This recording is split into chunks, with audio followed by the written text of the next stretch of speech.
The blessing and the birthright, 10 to 15 seconds. As Abraham's life came to its close, the covenant moved forward. Through blessing, struggle, and a choice between appetite and promise. This is the story of inheritance and transformation. Sodom and Gomorrah, mercy before judgment.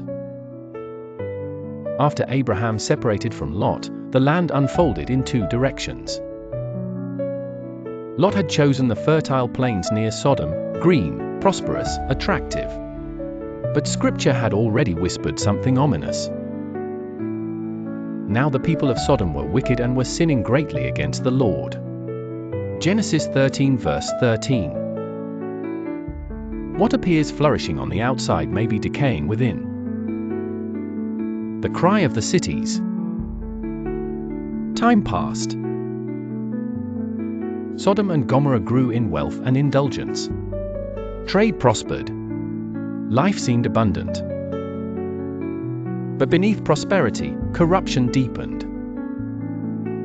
Genesis tells us, the outcry against Sodom and Gomorrah is so great and their sin so grievous, Genesis 18 verse 20. This was not a minor moral drift. It was systemic injustice. Other scriptures later reveal that their sin included pride, excess and neglect of the poor, violence, moral perversion, abuse of power, hostility toward righteousness. The cry rising to heaven was the cry of victims. God is patient, but he is not indifferent. Abraham's generous intercession before judgment fell, something extraordinary happened. God revealed his intention to Abraham. Why? Because Abraham was not merely a patriarch, he was a friend of God. God said, "Shall I hide from Abraham what I am about to do?" This reveals a profound truth. God invites the righteous into partnership through prayer. The destruction. At dawn, fire and sulfur rained from heaven. The cities were overturned. Smoke rose like a furnace. Lot's wife looked back, and she became a pillar of salt. This was not mere curiosity. It was longing. Her body left Sodom, but her heart remained. Judgment fell not suddenly, but after warning. After intercession. After opportunity. God's justice is never impulsive. It is measured. Why the destruction? The destruction of Sodom and Gomorrah was not about a single sin. Lot's wife, the look that revealed the heart as fire and sulfur fell upon Sodom and Gomorrah. Lot, his wife, and his 2 daughters fled toward the mountains. The angels had given one clear instruction: do not look back. This command was not about eyesight. It was about attachment. Lot's wife walked physically away from Sodom, but her heart was still there. The city had been her home.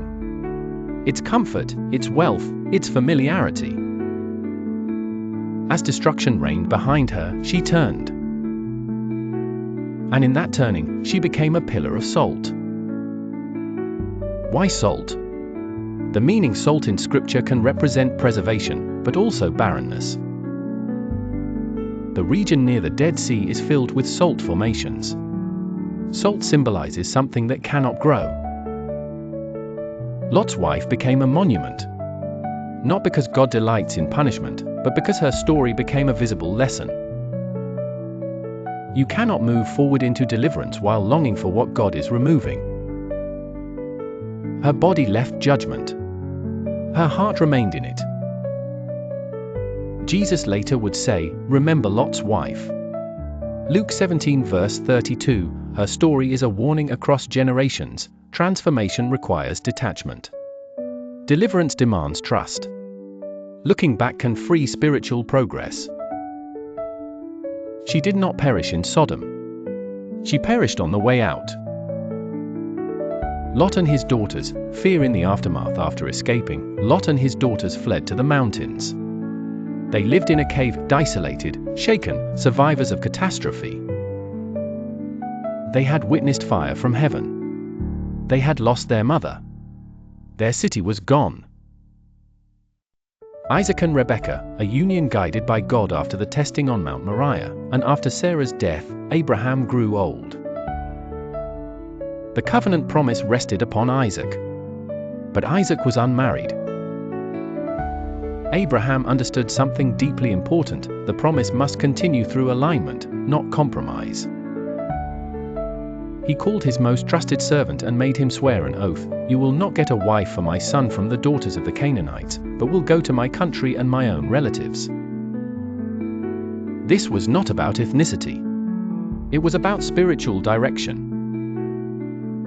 Abraham did not want Isaac's heart entangled with influences that did not honor God.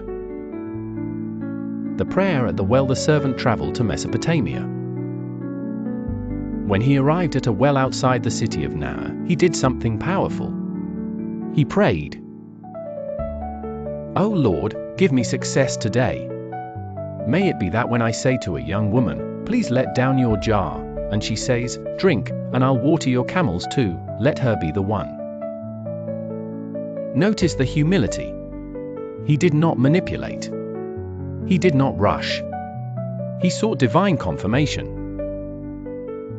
Before he finished praying, Rebekah appeared. She was beautiful, but more importantly, she was generous. She gave him water, and without being asked, drew water for his camels. This was not a small act. 10 camels can drink vast amounts. Her kindness required effort. Character revealed destiny. The servant watched quietly. He worshipped before negotiating. This teaches something profound: prayer precedes clarity. Worship precedes fulfillment. Rebekah's willingness. When the proposal was explained, Rebekah's family hesitated. But then they asked her directly, "Will you go with this man?"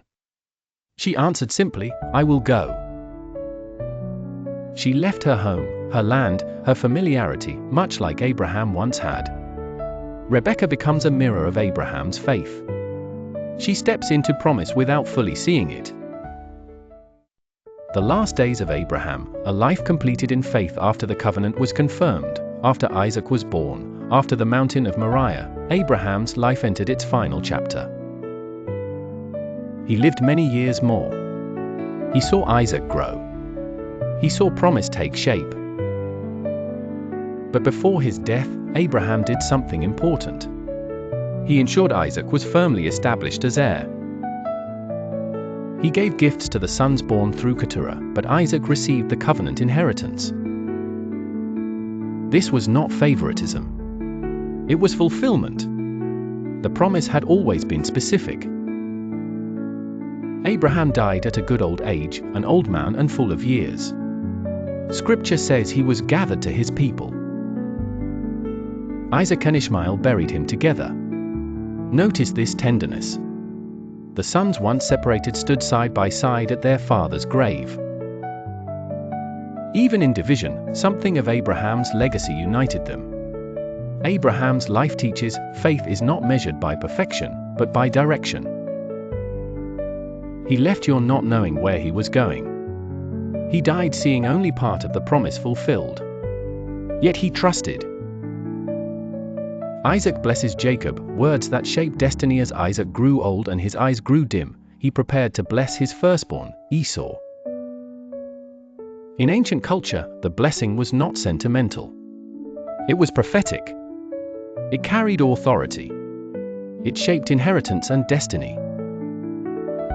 Isaac intended to bless Esau, the hunter, the favored son of his affection. But Rebekah remembered the prophecy: the older will serve the younger. She instructed Jacob to disguise himself. Jacob obeyed. Covered in goatskins. Wearing Esau's garments. Carrying prepared food. He entered his father's presence. Isaac trembled after giving the blessing, realizing he had blessed Jacob. And he said something profound, yes, and he shall be blessed. The blessing could not be revoked. The meaning of the blessing spoken over Jacob included abundance, authority, dominion, covenant, continuation. It was not stolen from God, but it was seized through manipulation. Spiritually, this moment reveals tension. God's promise does not require deceit. Yet human imperfection does not cancel divine purpose. The journey from Abraham to Jacob reminds us that God shapes imperfect hearts for divine purpose. If this message spoke to you, join us at Sacred Voices of Faith, where faith is heard and hope is renewed. Subscribe and continue this sacred journey with us.